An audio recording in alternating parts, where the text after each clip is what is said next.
All right, let's get right into it. No introduction. If you're ranking safeties, and I think rankings are more productive than putting round predictions on players, just because that's subjective. Caleb Downs is the best safety in the draft, and I went into that evaluation trying to kind of find a reason why he wouldn't be, right? I already knew a little bit about safeties before looking at all the film. Everyone was shouting that Caleb Downs is a generational player. You start to be a little skeptical. I watched, I confirmed, right? He's got the trifecta. He can play deep, he can play in the box, and he can play man coverage, and he has a bunch of good man coverage reps. Pretty sure he wins the Texas game, follows a tight end on an out route, and makes a tackle, game over. But the biggest thing with Caleb Downs is the instincts. In the run fit, that he floats to the ball is the word I'd use. I mean, sometimes you're watching film and you're wondering how he closed those couple of yards before he makes the tackles on run fits. He just has great instincts, and then in the pass game, he's not just covering ground or getting to a landmark. He's diagnosing what the concept is, I think, pretty quickly and better than other people in the draft. And when you're just looking at, I heard Tomlin on a podcast talk about a player's pedigree. Why we look at anything other than a player's pedigree, everything else can be coached. If you look at Caleb Downs' pedigree, I mean, he's playing the star position, so that middle third safety who can insert in the run, playing man coverage, blitz, dropping a deep third, whatever it may be, right? He did it at Alabama. He did it a little less at Bama. Was a very good safety at Bama, played the star position at Ohio State. So he's playing the most dynamic role on the best defense in college football. You know, you just don't want to overthink it. Caleb Downs, real good. One extra side note about Caleb Downs, I'm interested to see where he gets picked. The last safety we saw go really high, I think Kyle Hamilton pick 14, Derwin James pick 17. I think the last safety to go in the top 10 was Jamal Adams in 2017, which is what a world of difference. Because today Jamal Adams would be kind of just looked at as a box safety who I don't think is as rare as somebody who can play deep half and a deep middle consistently.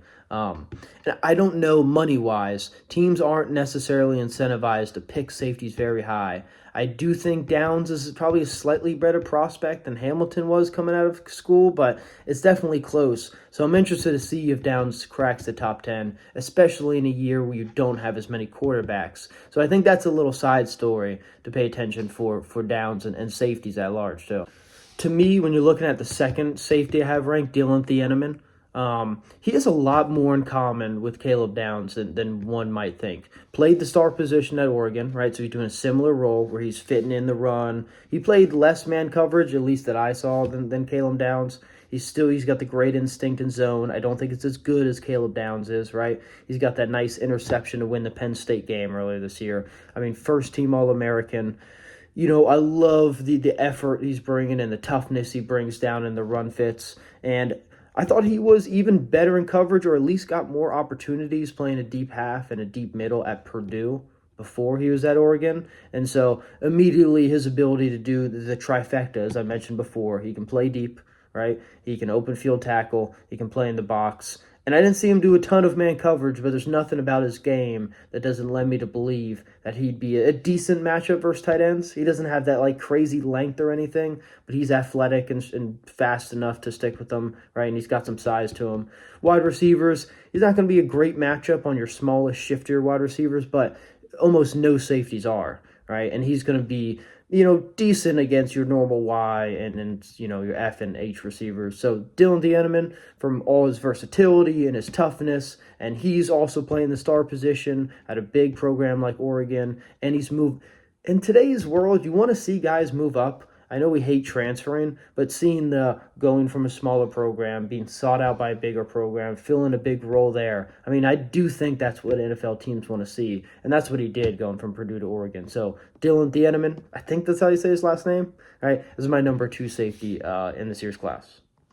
All right, man. So I'm doing like this because I'm having a tough time. Safety number 3 is tough. I'm really going to differ from the consensus after the first and second safety. My safety number 3, and I'm going to take some big swings at 3 and 4, is Jalen Huksey, safety out of Maryland. I probably have him too high. He's higher than the consensus. But what I can't get past is I just saw Julian Love, right, be one of the best players for Seattle when they won the Super Bowl. And to me, Jalen Huksey is a very similar type of player. He started at corner, which I think is great because the more you can do coverage-wise at safeties, there's just more guys who are bigger and can play in the box closer to the line of scrimmage than there are good coverage safeties who can also tackle, right?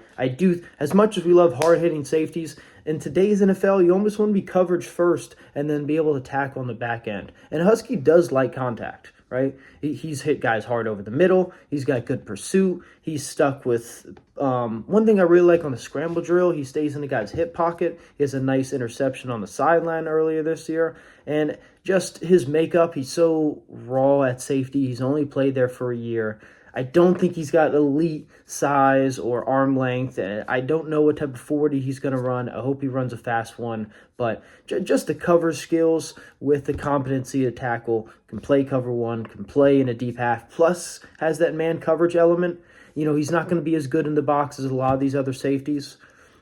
Also, self-admittedly, I'm going to be a little bit higher, like I said, on the coverage guys than I am on some of the more physical safeties. Even though I like their game and I like watching them play, I just think the ability to play a true cover one or cover two is more rare than a guy who can roll up and play, you know, curl flat in the zone or, you know, make a tackle in the C gap. And so I got Jalen Huksey as my safety number 3. On that same accord, my safety number 4 is Bishop Fitzgerald. He was playing safety for USC. And one of the things that really got me convinced on him was I watched him play side by side with another guy later on this list, Kamari Ramsey, for USC. And I just thought he was the better safety. I thought he beat Kamari Ramsey to the ball a bunch of times. He was solid in open field tackle. He's got really good footwork. He's got hip agility to open multiple times, right? Again, like Huksey, he doesn't have this great arm length. He doesn't have the size that'll blow you away, but he's a really solid tackler. He could do with being more physical, and I want to see how him and Huksey, how they're going to get off blocks. That's a big portion of playing safety. But on the coverage end, I just trust these guys, and I think they have room to grow. I thought Bishop had some decent ball skills too. But yeah, when I'm watching USC secondary, they're loaded with NFL players, and he's the best one they got. And his footwork just kind of won me over. All right, my next safety number 5, is going to be Jakobe Thomas from Miami. Jakobe Thomas is a little bit older than some of these prospects. He's played a lot of football, played at Tennessee, played at Miami. One big concern with Jakobe Thomas is, you know, after his career at Tennessee, he was probably an undrafted free agent, late round pick type of guy. And you want to be a little wary of dudes who have risen up the ranks so far in one season, right? Because you do want to see consistency over a long period of time. But Jakobe Thomas, I love watching this dude play. He's a fierce competitor. It's the first thing I wrote in my notes when I was watching him, right? He's got the big hits, right? He wears the armbands, and he come out there, and he has a menacing profile, and he's something like 6'6", 210, 6'6". I think he's 6'2", 210. Got a little excited there. And we'll see what happens at the combine. I've tried to not talk too much about arm length and height, and size and things like that, because we don't fully know until the combine happens, and I'm filming this a little bit before. Jakobe Thomas, he attacks the football too. He's got some plays. He had an interception playing an outside third against NC State.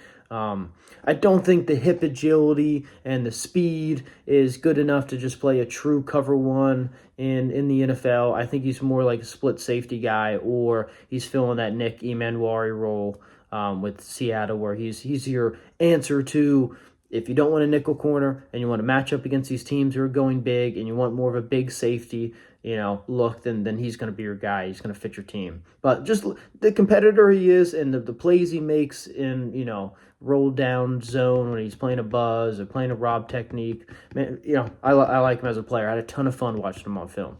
Emmanuel McNeil Warren would be my safety number 6. Now, this is going to be lower than some other people have him, and I can definitely see why other people really like him.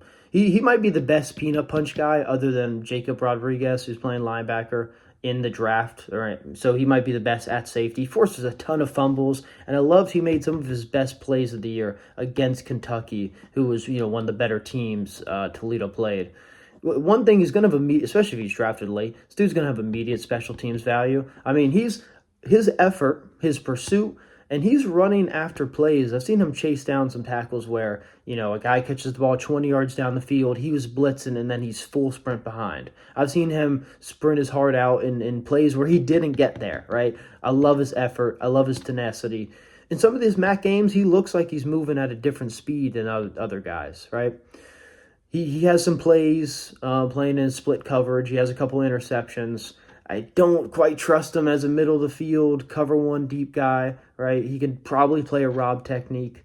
He didn't play a ton of man coverage at Toledo. I'm not sold on his agility, and he does have some plays where his angles running down the hill might be a little awkward, or he might have his eyes in the backfield and get, he's cover 2 and he's supposed to get out to number 1 who's pushing vertical, but he's staring at the safety a little too long. So to me, he's a little bit more of a project than some other analysts might let on, but the traits are there, and I have a ton of respect watching him play, right? And he's a very physically dominant player, especially, playing these other MAC teams. Not that that's bad competition, but he really stood out amongst them. All right, Zakee Wheatley is my next guy. I'm pretty sure this is safety number 7 at this point. He's a little bit older. He's 23, coming out of Penn State. He's a long, lengthy dude, ton of athleticism. Penn State's put out some guys that I feel like fit his physical style recently, their physical profile. Zakee Wheatley, Wheatley, maybe I'm not emphasizing that enough. My favorite play of his is he's playing a deep cover 1, right, middle of the field, and he makes a play on a vertical from the slot against Boise State in their playoff game last year. And it was really impressive. He has some range and he has length, which is 2 things you really like in a safety. I wish I saw him play a little bit more at the Senior Bowl. I watched some of the practices and I went to find all the 101s and I don't think he played in the game. I just didn't get a ton out of him being at the Senior Bowl. Meanwhile, a guy like Bud Clark, I thought, did a lot of favors for himself by playing. One thing, I watched the Oregon Big Ten Championship, game against Oregon, Big Ten Championship last year, and Tez Johnson just runs around Zakee Wheatley a ton of time, multiple times. I mean, just makes a miss with no effort. Granted, he was doing that to a lot of people. So to me, Zakee Wheatley has a lot of potential, right? He has a lot of tools you like. He wasn't my favorite watch on tape, and I think he's got some refining to do, and I want to see him be a better open field tackler. He definitely had his moments, but it wasn't consistent enough for me. All right, safety number 8 at this point, and I really like this guy, Cole Wisniewski, I'm pretty sure is his name. He was a linebacker at North Dakota State, and then he became a safety at Texas Tech. And this dude's a ton of fun to play. He's got instincts, he's got toughness, and man, does he bring it on hits. When I'm watching Cole Wisniewski, the main thing that comes to my mind is, I feel like he's going to play for the Chiefs. This guy's got a Chiefs player written all over it. I can just see him out there now on a cold playoff game. He's a half a linebacker. He's a half to safety. Spags can move him around. I don't know why. It just screams Chief player to me. But this dude, you move up in competition. He's 6'4", 225. He's going to be the biggest safety by far. He might be an outright linebacker. I think that kind of tweener body type is why I have him a little lower on the list. But he's physical. He can play man coverage. He can play some legit man coverage on tight ends now. I'm not so sold on receivers. He looks smooth for a dude his size. He can move around pretty well. But yeah, that kind of tweener status lends me to not put him higher. But just random prediction, Vikings, Chiefs, I feel like he just has that type of player written all over him. All right, I think that brings us to safety number 9. I'm going to just do 10. Next is Bud Clark, playing safety from TCU. And watching his regular tape, he definitely has good moments. He has some good open field tackles. He's athletic enough to, play a little bit of man coverage against tight ends. He played cover 1 and cover 2 a lot. I'm not so sold on the deep cover 1 ability, but he can definitely play split safety. But the main thing for him is just the alpha mentality. I saw him at the Senior Bowl. And he was dominant. He was dominant in one-on-ones. He played great zone coverage. He was talking trash. It seemed like his teammates loved him. It seemed like the cameras loved him. It seemed like he was having fun. And the NFL is a long season. And something about Bud Clark, watching him at the Senior Bowl, and I feel like NFL teams will see this, it just made it feel like I got to get that guy on my team. But I didn't fall in love with the college tape. So he did a ton of favors for himself. But just I'm heavily biased towards the work at the Senior Bowl. He did some good stuff on tape, but just the leadership, I feel like I got to get him on my team. So I had to put him in the top 10. All right, my last one, sneaking into the top 10, is Genesis Smith, safety from Arizona. The main name that screamed out to me, he reminded me a lot of Lathan Ransom from Ohio State last year. Ended up getting drafted by the Panthers. He's got range, right? He's got great play speed. He's just out of control.